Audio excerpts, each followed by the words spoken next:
questão prático-processual, como elaborar uma peça processual. E a gente vai trabalhar um pouco essas questões. E aí eu faço questão, pode deixar ainda nessa tela, que vocês aprendam o seguinte. Quando a gente elabora a peça prático-processual, algumas indagações são obrigatórias. Por exemplo, olha lá. Primeiro passo, identificar a ação correta, o rito, identificar quem vai promover a demanda e quem será a pessoa demandada, identificando ainda o juízo competente. Então, vamos falar um pouquinho sobre isso, né? Nesses 10 anos que eu preparo para a OAB como defensora pública, professora também em universidades de prática jurídica, a gente vem percebendo a dificuldade do examinando no arcabouço, né, na formatação da estrutura da peça processual. A primeira coisa que você terá ou vocês terão que observar é qual será a demanda correta, qual é a ação correta para aquela resposta. De um modo geral, se você erra a ação, você tem o comprometimento da sua nota, né? E dependendo do erro, se for um erro grosseiro, tudo indicará que você zerará a peça prático-processual. E isso pode comprometer o resultado final da segunda fase do certame. Por isso, com muita tranquilidade, ao ler 2, 3 vezes o questionamento, primeira coisa é identificar a ação correta. Num segundo momento, é preciso verificar qual é o rito, qual é o procedimento a ser adotado. Quantos candidatos à OAB não indicam o rito da sua demanda? Atualmente, quais são os ritos consagrados no Código de Processo Civil e nas legislações esparsas? Nós temos o procedimento comum ordinário, o procedimento comum sumário, este no artigo 275 do CPC, procedimentos especiais, que está em livro próprio do Código de Processo Civil, sem prejuízo de um procedimento chamado sumaríssimo, que é o antigo rito sumariíssimo, hoje regulamentado pela Lei 9.099 de 1995. De novo aqui em mim, quem esquece rito já perde ponto, né? Cristiana, mas como é que eu identifico o rito? Vou dar uma dica. Toda vez que vocês perceberem que há um enquadramento, vamos dar um exemplo, que a ação de cobrança pode se dar pelo rito sumário, é o caso dos honorários de advogado, quando esse advogado não dispuser de contrato escrito, quando a prestação de serviços não estiver sedimentada em documento escrito, caberá ao advogado, inicialmente, fazer o quê? Ingressar com uma ação de cobrança pelo rito comum sumário. Está lá na lei, artigo 275, inciso 2. Pois bem, de um modo geral, você não errará a peça se você optar pelo rito comum ordinário. Porque o rito comum ordinário é sempre um rito supletivo, subsidiário. Na dúvida, está em dúvida, abra um capítulo na peça prático-processual dizendo assim, da adoção do rito comum ordinário. Lá você vai dizer que optou pelo rito comum ordinário para melhor instrução processual ou para alargar a dilação probatória, para viabilizar um processo, né, com mais etapas, a fim de buscar uma solução mais justa ao caso hipotético. Então, o rito comum ordinário é sempre subsidiário ao rito comum sumário. Tem muita gente que pergunta, Cristiana, eu tenho tantas dúvidas. Será que eu elaboro uma ação para o juizado especial cível? Será que eu opto pelo rito sumaríssimo, levando-se em consideração que as causas de maior complexidade jurídica fogem à competência dos juizados, à luz da Lei 9.099 de 95? Na dúvida, se a questão não for clara, opte sempre pelo rito comum ordinário. Isso fará com que o examinador não possa lhe retirar toda a pontuação, né, mesmo que esteja no gabarito que o rito é sumaríssimo ou sumário. Por quê? Porque você optou por um rito supletivo autorizado por lei e nada impede que assim seja formulado pelo advogado. O problema será se for um rito especial, um procedimento especial, como, por exemplo, uma consignatória em pagamento, uma ação de depósito, uma pretensão demarcatória, uma ação de divisão. Aí você tem que observar que esses procedimentos especiais de jurisdição contenciosa trazem um rito especial. Então, vocês vão colocar, promovo tal ação, promove-se tal ação, sob o procedimento especial aludido no artigo tal do Código de Processo Civil. Não esqueçam o rito. A gente percebe, não raras vezes, que o aluno esquece, abandona o rito, só coloca a ação. Uma outra coisa importante. Identificou a ação e o rito? Passemos, então, nesse primeiro passo, a identificar os protagonistas dessa demanda, os atores desta demanda. Atores desta demanda, sujeitos dessa relação processual, tanto são autores como réus. Então, muitas das vezes a gente tem que indagar, existe litisconsórcio? Eu tenho que colocar no polo passivo, por exemplo, mais de um réu? Existe um litisconsórcio necessário, obrigatório, para a prosseguibilidade da minha demanda? Então, a primeira questão a ser enfrentada após a identificação da ação e do rito é verificar quem integrará o polo ativo e quem será demandado no polo passivo. Isso leva um certo tempo. Às vezes a gente não consegue, a partir da peça processual, constatar de fato quem são os sujeitos, os protagonistas daquele processo civil. Mas não tenham medo, façam com muita tranquilidade, né, pensem bastante antes de colocar essa questão. Por isso, vale a pena sempre, antes de elaborar, colocar ação, rito, pessoas, atores, né, daquele processo, autores e réus, enfim, aí você vai colocando de lápis ao lado para você poder começar a montar um arcabouço da sua peça prático-processual. Também a gente tem que observar o seguinte, quem é o juízo competente, né? Isso faz uma diferença muito grande, a gente tem que tomar muito cuidado com o endereçamento correto da demanda, né? Às vezes há uma dificuldade muito grande, por quê? Aqui no Rio de Janeiro a gente tem o CODIGERG, então a gente tem regras próprias. No Código Paulista de Organização Judiciária, existem regras próprias, regras especiais. No Mato Grosso, regras especiais. Então, como a prova é unificada no Brasil inteiro, o candidato fica bastante inseguro qual a regra a ser aplicada. Mas isso também obriga a banca examinadora a restringir a sua indagação. Ou seja, a perguntar coisas que possam ser respondidas por qualquer candidato em todo o território brasileiro. Não vai perguntar a peculiaridade do Rio, muito menos de São Paulo, muito menos do Espírito Santo. Então, isso é uma observação que a gente tem que ser feita. Então, geralmente, a competência que vai ser exigida está aqui no Código de Processo Civil. Você vai conseguir, com o CPC, verificar e identificar o juízo competente. Ou seja, aquele juízo hábil a analisar a contenda, hábil a analisar a pretensão deduzida em juízo. Pois bem, vamos voltar à tela. A gente vai ver o seguinte. Segundo passo. Fundamentos de fato e fundamentos de direito. Olha só, gente. Quando a gente fala fundamentos de fato, é um resumo da história que estiver no caso hipotético.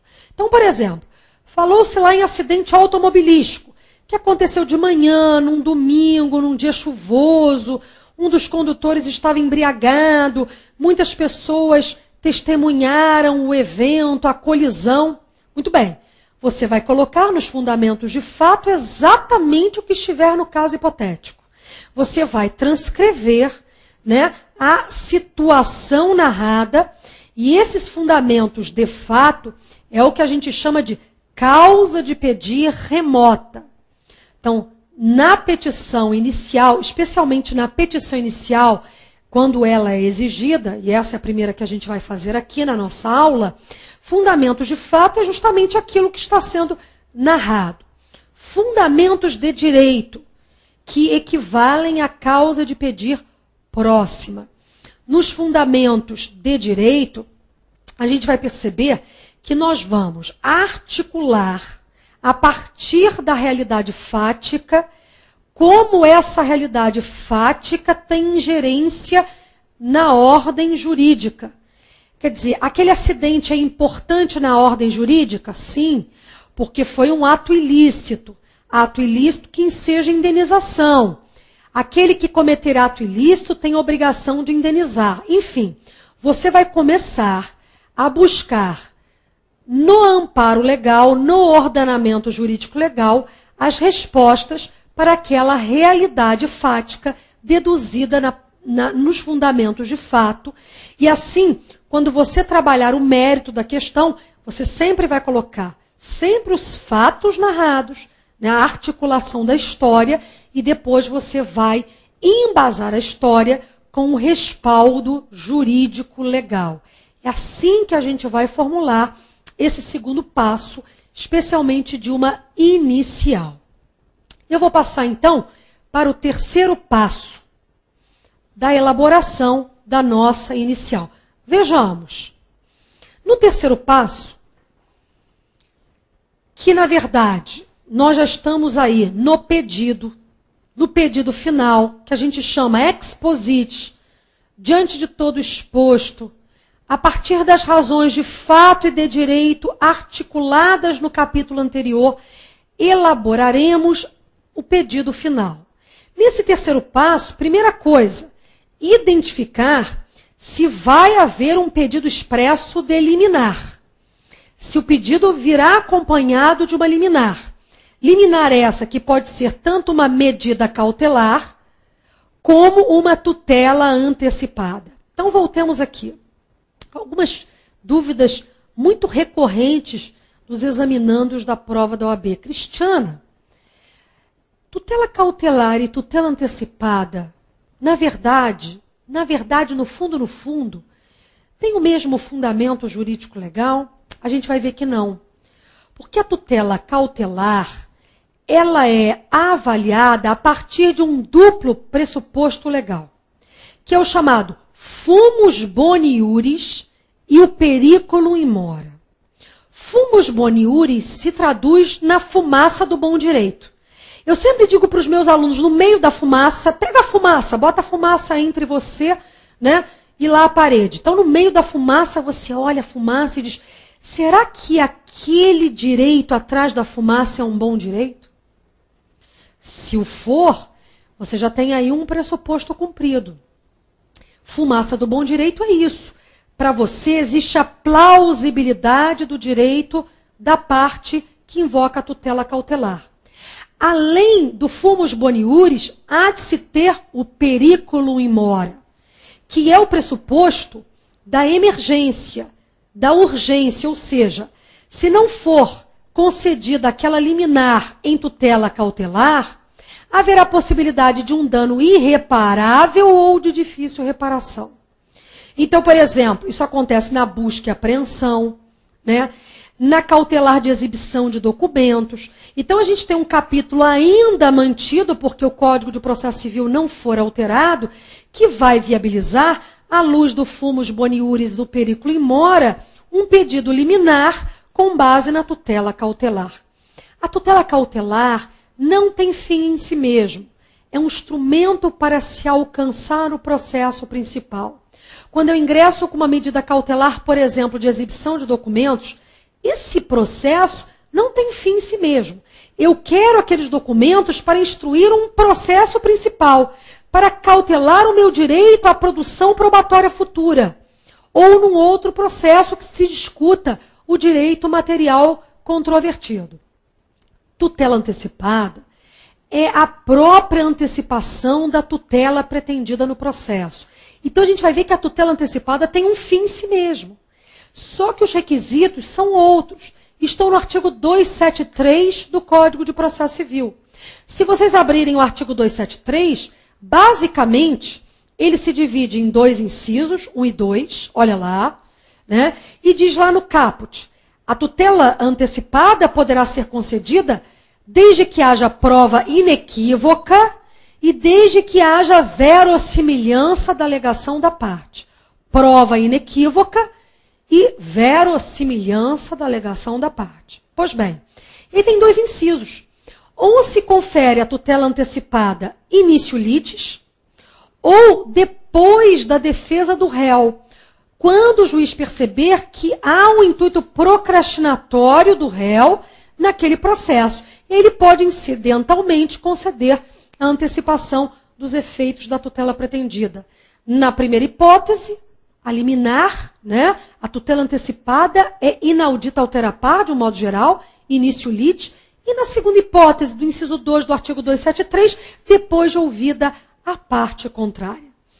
Eu fiz essa peroração jurídica para que vocês entendam que, quando for elaborar o pedido final de qualquer petição inicial, eu tenho que ter em mente, existe liminar?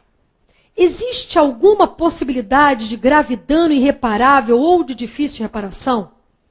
Nós vamos ver que tutela cautelar e tutela antecipada, ambas decorrem de uma situação de emergência, mas cada qual tem os seus pressupostos correspondentes. Então, não errem, identifiquem corretamente se é cautelar ou se é antecipação dos efeitos da tutela pretendida.